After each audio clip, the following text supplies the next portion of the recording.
I had rhinoplasty originally when I was 29 years old. I had been modeling for a few years, and a few photographers at that point told me I needed to thin out my nose. And so I had gone to a plastic surgeon, and they had done a rhinoplasty. And I think they kind of took too much of the cartilage out, but it looked good. And I was modeling all through my 30s. I didn't have a problem with it.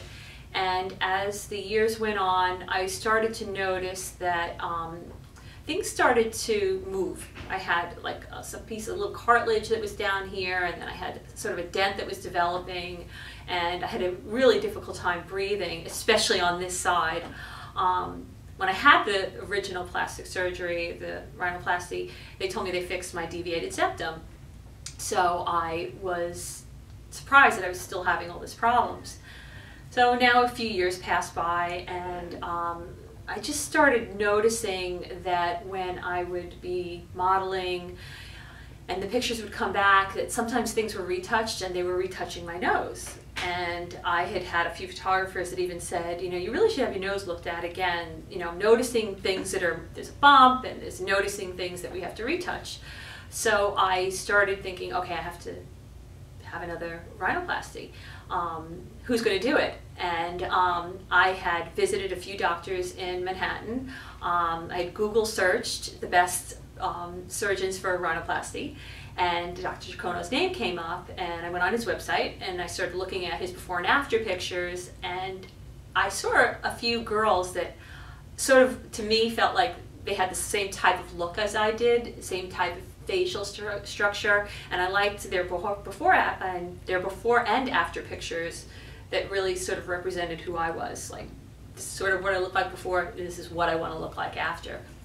So I thought I would go and visit him, and immediately I don't know, I felt like I knew him. Like he became very warm and understanding about what I was going through and what my expectations were.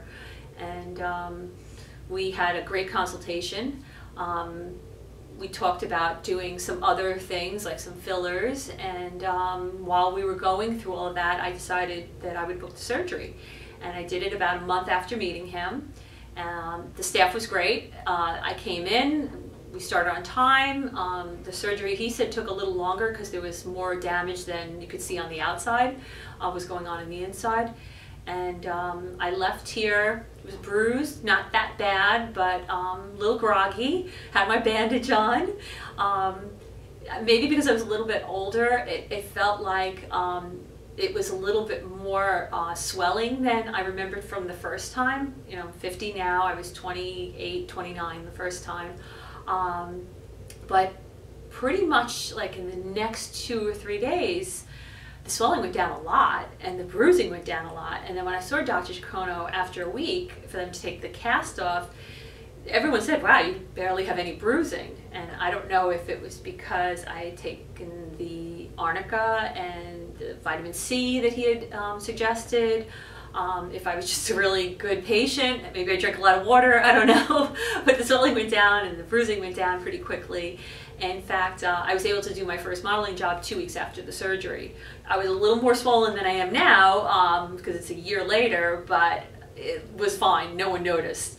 And then it's progressively gotten better and better. Now I love my nose, it's straight, it's cute, I don't have any dents, I breathe great. My husband says I don't snore anymore. Not that I really believed I was the one snoring, it might have been him. But overall, the whole procedure has just been amazing. And I really wish I would have done it 10 years ago when I started noticing the problems. So thank you, Dr. Jacono.